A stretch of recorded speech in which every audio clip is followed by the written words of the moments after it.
ومرة جديدة صباح الخير لكل مستمعي ومشاهدي إذاعة وير اف ام على الموجة 103.5، لكل متابعينا على الفيسبوك عبر البث المباشر وير عربي. يسعد صباحكم.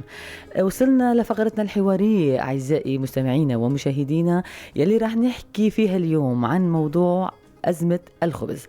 ما زال المواطنون في مدن إقليم الجزيرة يشتكون من سوء منتج الخبز في الأفران العامة، وكذلك غلاء سعر الخبز، وقد توقفت الأفران قبل فترة عن العمل في مدينة قامشلو. ولمناقشة هذا الملف اليوم معي ضيفي عبر الهاتف الرئيس المشترك لهيئة الاقتصاد والزراعة في الإدارة الذاتية لشمال وشرق سوريا، السيد سلمان بارودو. أهلا وسهلا فيك سيد سلمان. أهلا وسهلا فيكم يسعد وفي صباحك جميع مستمعيكم. سيد سلمان. بدي بلش سؤالي الأول معك لليوم. إقليم الجزيرة شهد مؤخرا أزمة فقدان الخبز، شو هي أسباب هيدي الأزمة؟ نعم، شاهدتم جميعا. تم إغلاق عدد من الأفران السياحية، فقط الأفران السياحية في مقاطعتي قامشلو والحسكة. فكان حججهم بأنهم يشترون الطحين من المطاحن بأسعار مرتفعة. ونحن بدورنا أيضا في هيئة الاقتصاد والزراعة لشمال وشرق سوريا تم دعوتهم لعقد اجتماع، وذلك لبيان أسباب إغلاق أفرانهم السياحية. فتم تحديد يوم من أجل عقد هذا الاجتماع، وفعلا تم عقد اجتماع معهم، مع أصحاب الأفران وخاصة في بعض الأفران، وفي خاصة في مقاطعة الحسكة هناك أيضا نقابة عن أو اتحاد الأفران السياحية.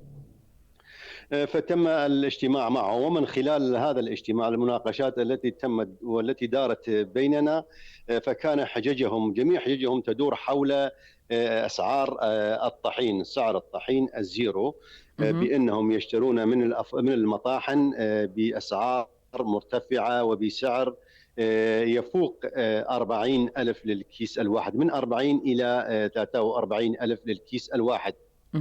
طبعا في هذا الاجتماع بعد المناقشات، وأيضا نحن بدورنا في هيئة الاقتصاد فقلنا لهم نحن لدينا أيضا دراسة بهذا الخصوص، وأيضا طلبنا منهم دراسة وحددنا يوم آخر لنجتمع ونقرر.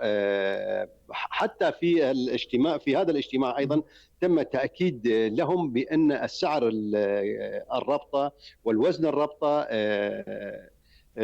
سيكونان ثابت بالنسبة للخبز. فقلنا لهم أسعار الخبز والوزن هذا خط أحمر لدينا. طبعا تم تحديد يوم آخر، وفعلا في يوم الخميس بتاريخ 21/1 تم أيضا الاجتماع معهم ومناقشة الدراسات المقدمة من قبلنا والمقدمة من قبلهم. لذلك تم التوصل إلى اتفاق بأن السعر سيبقى 500 ليرة للربطة الواحدة، والوزن سيكون 700 غرام للربطة الواحدة. وسوف نقدم لهم الطحين بسعر 30 ألف الكيس الواحد، بدلا من 43 اللي كانوا يشترونه من المطاحن الخاصة. ويتم توصيل الطحين أيضا لأفرانهم، حتى أجور النقل أيضا علينا. فتم الاتفاق على هذا الشكل، والآن جميعهم يبدأون بالعمل وفتح أفرانهم.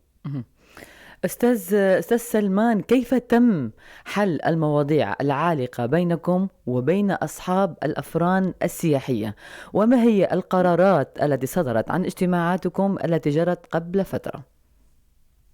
نعم، الاتفاق والقرارات التي طبعا صدرت من هذا الاجتماع بأن نقدم لهم الطحين بسعر الكيس الواحد 30 ألف وتوصيلها إلى أفرانهم. وأيضا اشترطنا عليهم بأن لا يكون هناك ارتفاع في سعر الربطة ونقص في وزن الربطة. وتم التقيد بهذه الأمور. أستاذ سلمان، هل دخلت القرارات هذه حيز تنفيذ؟ يعني هل عم تتنفذ؟ نعم، الآن أصحاب الأفران بدأوا بفتح أفرانهم ويبيعون بنفس السعر، بالربطة ب 500 والوزن 700 غرام. مهم. طب حتى الآن جودة الخبز في الأفران العامة ليست جيدة، ما هي أسباب ذلك؟ حتى الآن لم تولوا هذا الأمر الاهتمام الكافي، يعني ربطة الخبز عم نجيبها منا بالجودة المطلوبة.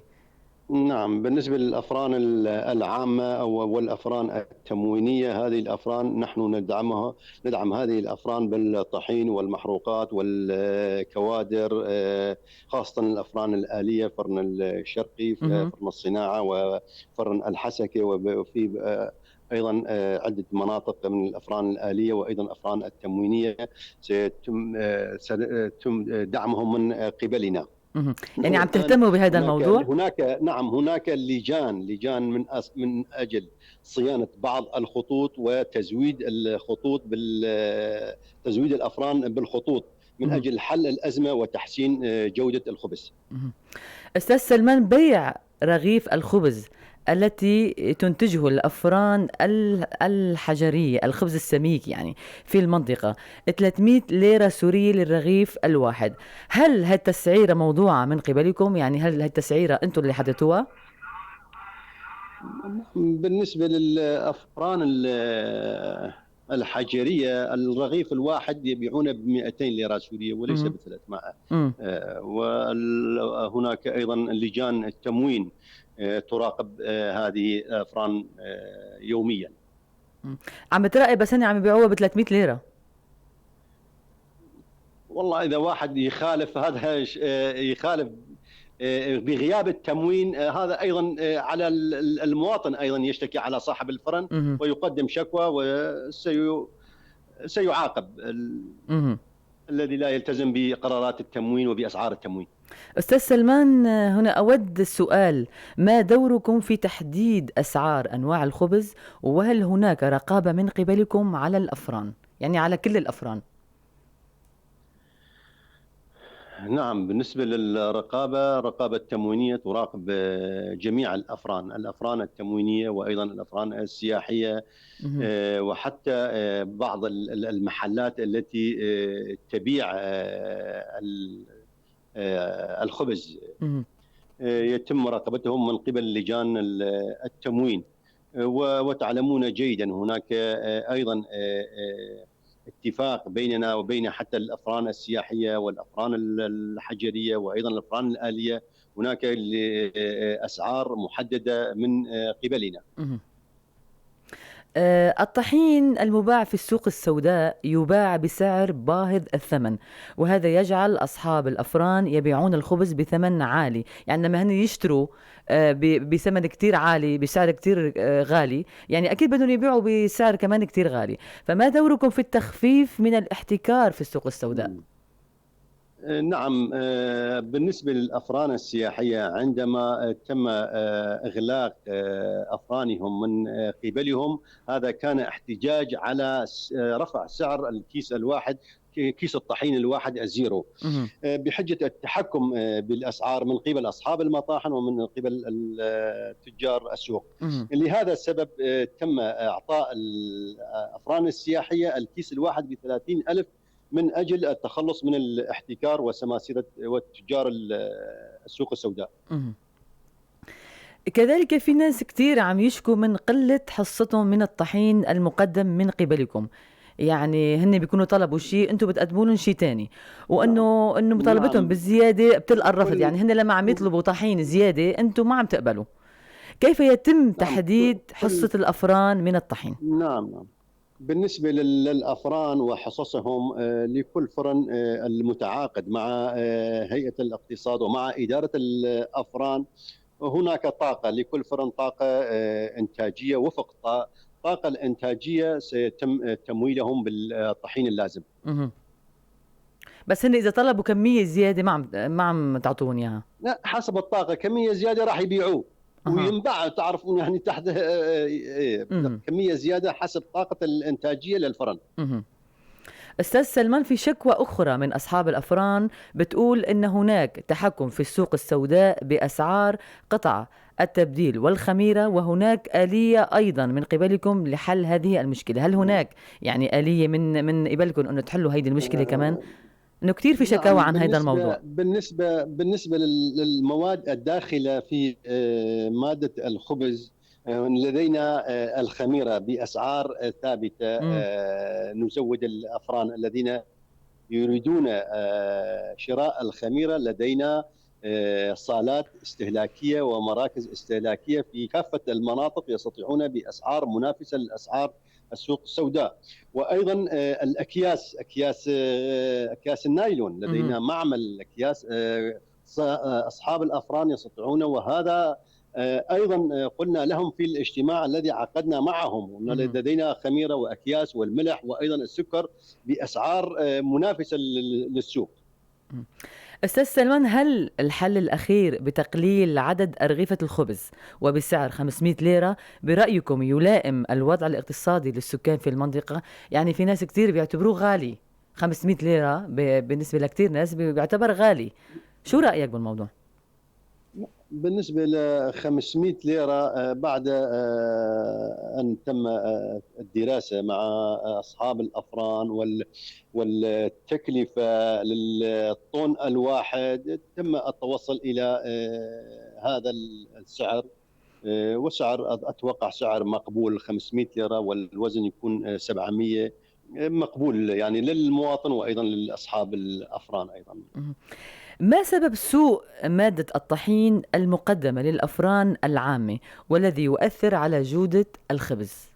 شو سبب انه مادة الطحين منا منيحة، يعني اللي عم تتقدم للأفران منا منيحة، منا بالجودة المطلوبة؟ شو السبب؟